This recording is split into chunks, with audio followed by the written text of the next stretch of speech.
So, my son and I both fell into organizing traps this morning, but very different traps. And so, I thought it would be good to share it with you because I'm sure you can relate to one or both of our situations.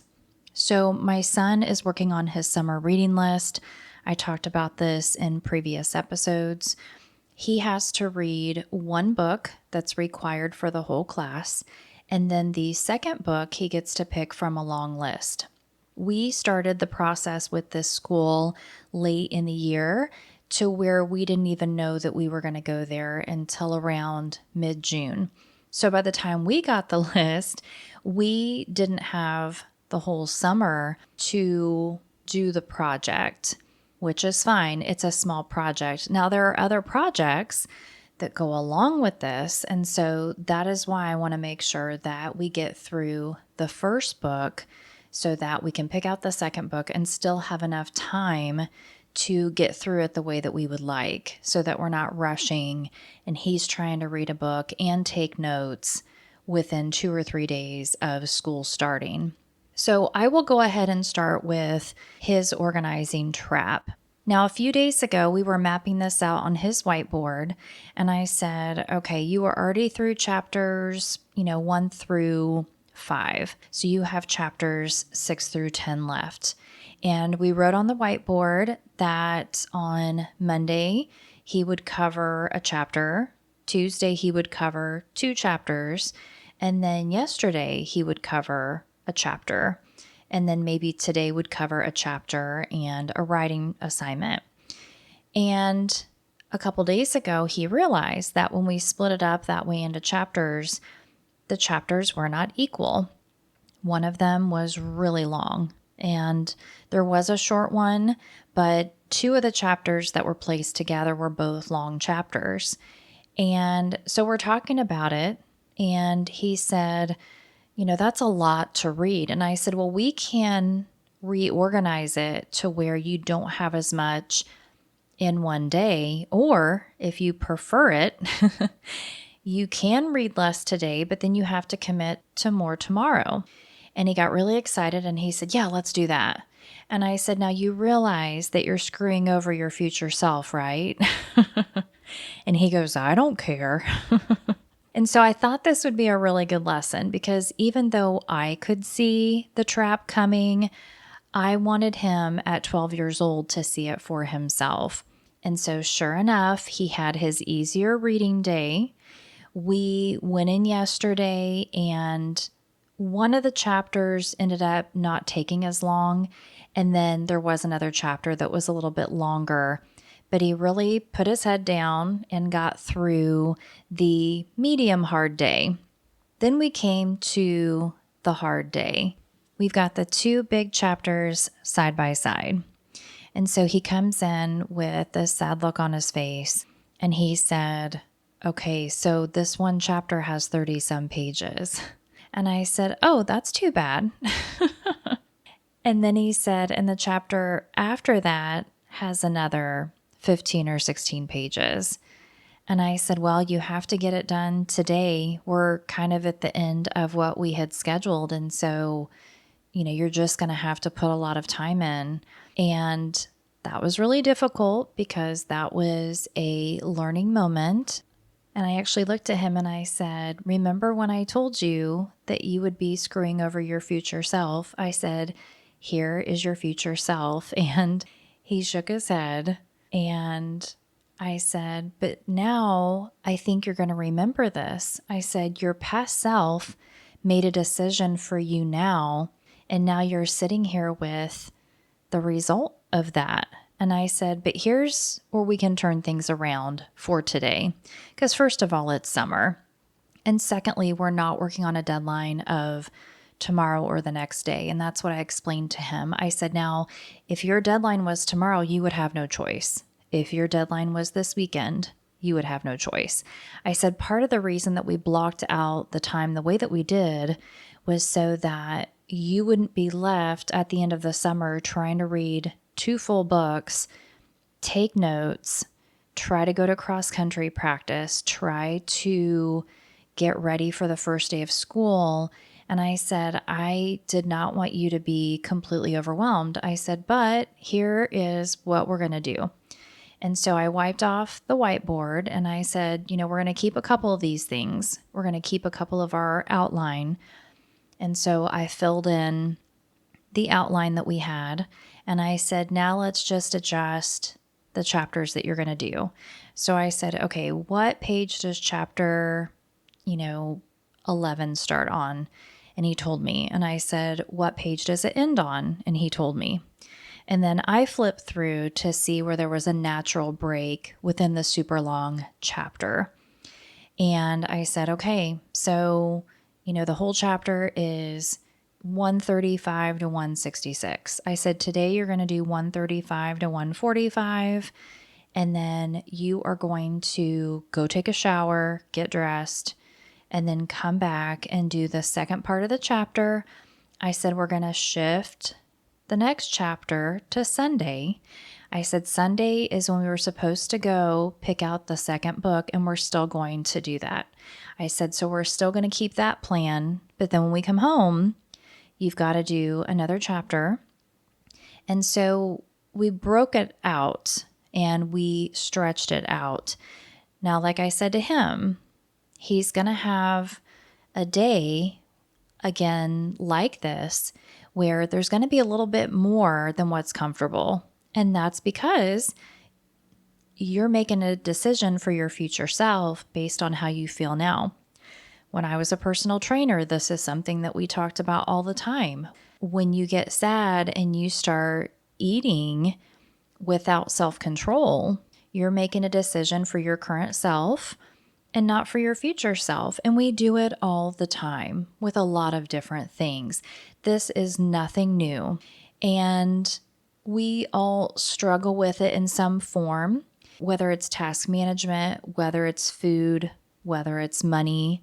Okay, I'm going to go purchase this now because it's exciting. And then when we get the bill for it, or we get it home and it's not as exciting, and we realize that it cost a lot of money, then we have that guilt of why did we do that? Well, we know why we did it, right? In the moment, it felt exciting. It felt like the right thing to do because there's a lot of things that we don't want to do. And that's reality. That is what life is all about, is that there is a mix of things we want to do and things we don't want to do. So now I'm going to talk about my organizing trap. So I went to my desk this morning and I had all of these ideas of things that I wanted to do. And I had a few different options. I have a couple of administrative things that I need to do, but I can do them today or tomorrow. I have a few creative things that I can do that are just kind of open-ended. But I got to my desk and there were a few things that really bugged me. I cannot work in a space that's not clean. And what has happened over the last few days is that I've worked on a lot of shredding projects and my shredder is next to my desk. And so as soon as I walked up on my desk this morning, there were some little shredder pieces down on the floor.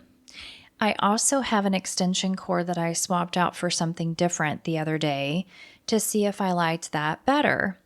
And that was just more of a cord organization choice. That was, okay, this may have more slots for the charging cords that I have. Let's just try it out.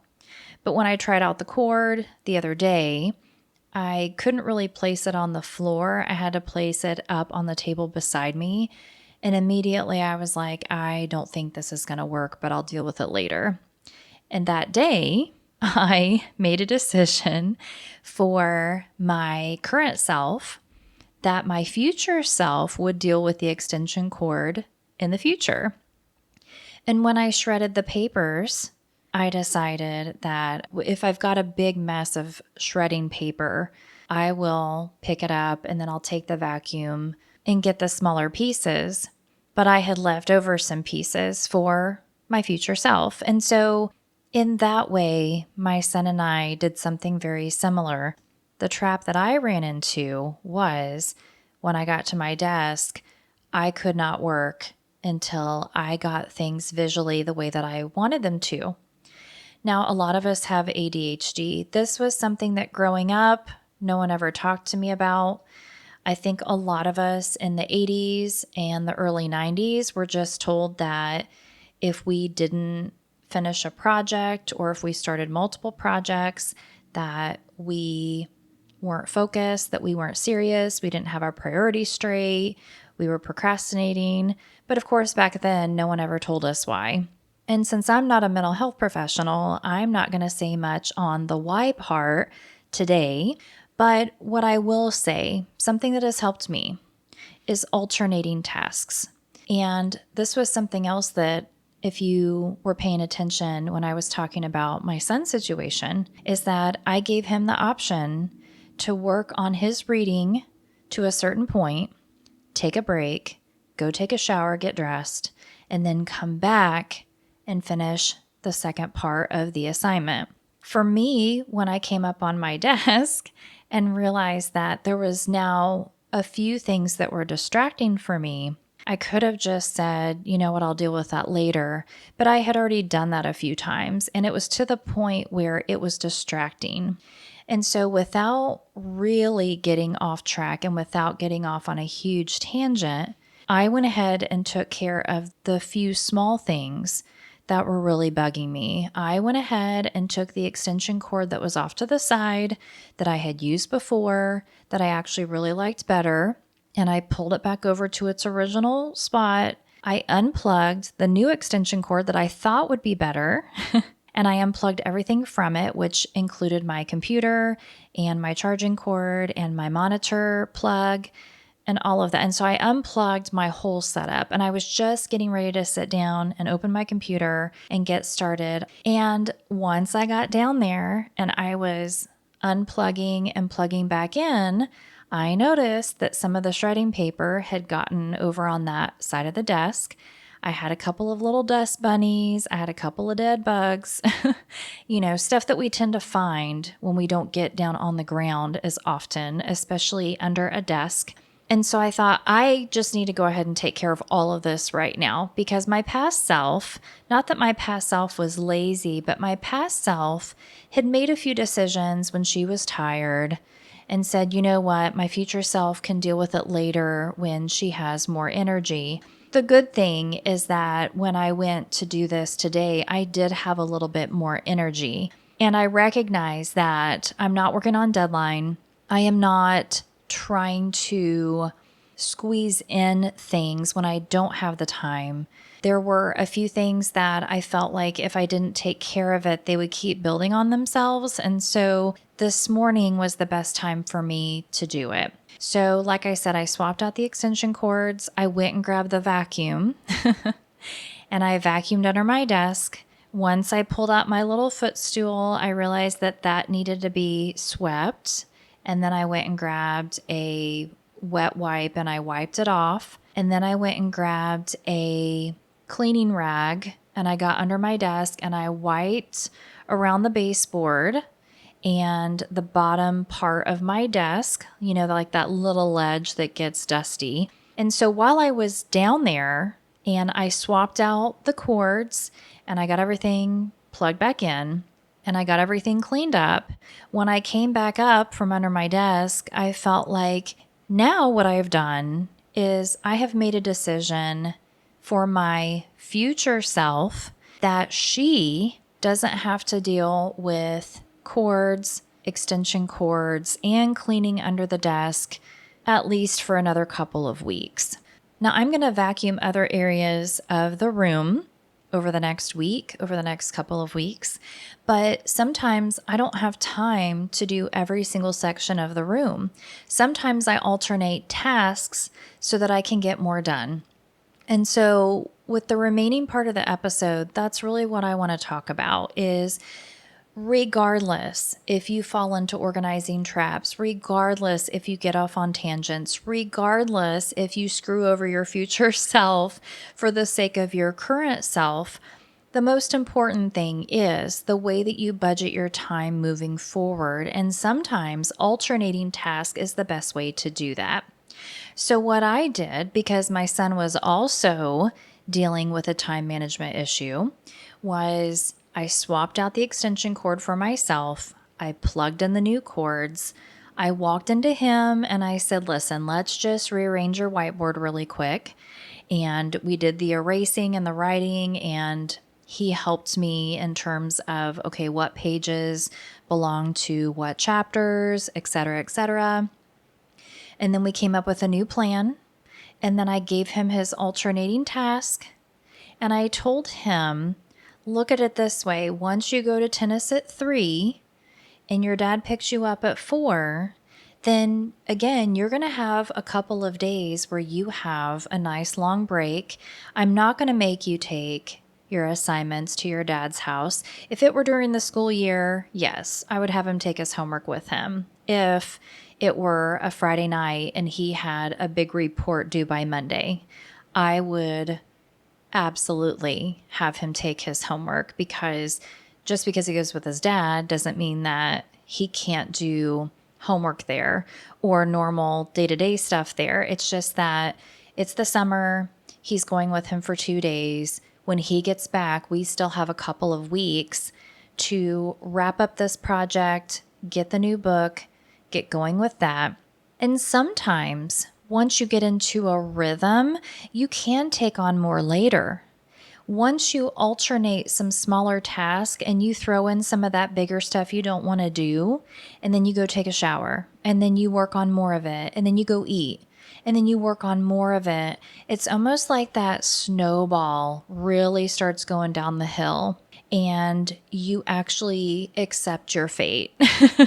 You're like, whatever it is, XYZ, it's something I have committed to. So for instance, for my son, it's schoolwork. He can't get out of schoolwork. And we made the very big decision that he was going to go to this school this year. And so I explained to him, if you're going to go to this school, these are the expectations, and this is how you're going to have to work. And when he has brought me his pages on the notes that he's taken on this book, I have been super impressed, because he really is putting in a lot of effort when he sits down to do it. And if that feels familiar in your life, then think about the times you did the things you didn't want to do. Think about the times that you said, okay, I'm really going to commit to this. I'm going to lose 15 pounds. And the first couple days were tough. And maybe you alternated tasks. Maybe you went and did a run for 20 minutes. And then you went and worked. And then you got off work. And then you went back to the gym and did some weights. Or maybe you did go back to school. You wanted to take a class. And you said, okay, I'm just taking one class. All I have to do is write in my English journal this evening. And then when I get up tomorrow, I'm going to go to work.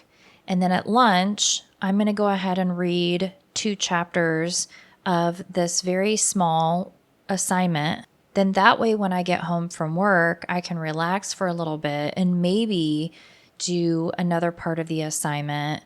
And then I can watch TV, or I can spend time with my kids. So a lot of us naturally will alternate tasks, but I think sometimes what happens is we really get focused, especially with organizing tasks.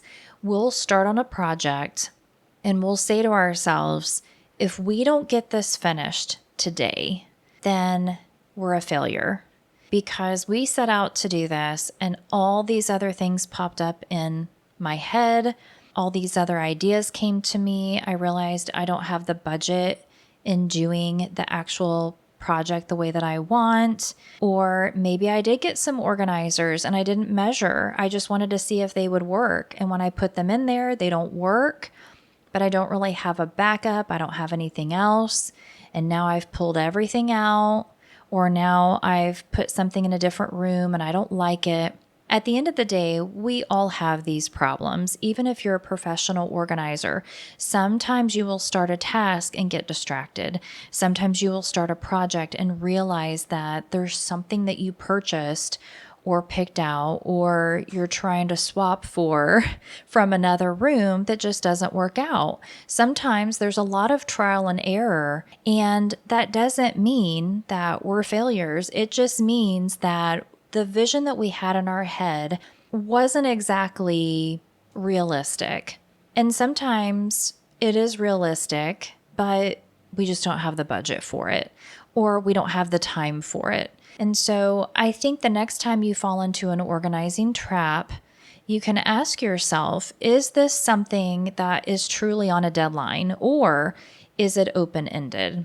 Is it something that I can start today, get as far as I can, take a break, go do something else, come back to it later, clean it up before bed, put it away, and then the next time I go to pull it out, my goal is just to move a little bit forward in the process. Because it's just like working out. It's just like trying to lose weight. It's just like trying to complete a course towards a degree. Anything in life that is worth doing is going to take some effort, and you have to decide, am I going to screw over my future self because of my actions today? And if there's a project you don't want to do, just don't do it. You may have committed to something that requires you to do a project, and you need to commit to that in order to get it all done. And then you say, okay, I'm never going to do that again. Like, I don't want to take a course like that, or I don't want my closet to be that intricate. I don't want to spend a ton of money doing that. Once you actually get into something you've committed to, maybe you decide it's just not what you want. But if it's something you really want, sometimes alternating your task so that you at least move it forward is better than not doing it at all. And I think sometimes once we actually get into a task and we get going, we realize it's not as bad as what we thought. It was just all in our head and how we were feeling in the moment. And that's something that we can work towards, all of us. I hope this episode was helpful. Please make sure to follow us on YouTube at Labeled Organizing, as well as Instagram at Labeled Organizing. Thank you so much, and I will see you in the next episode.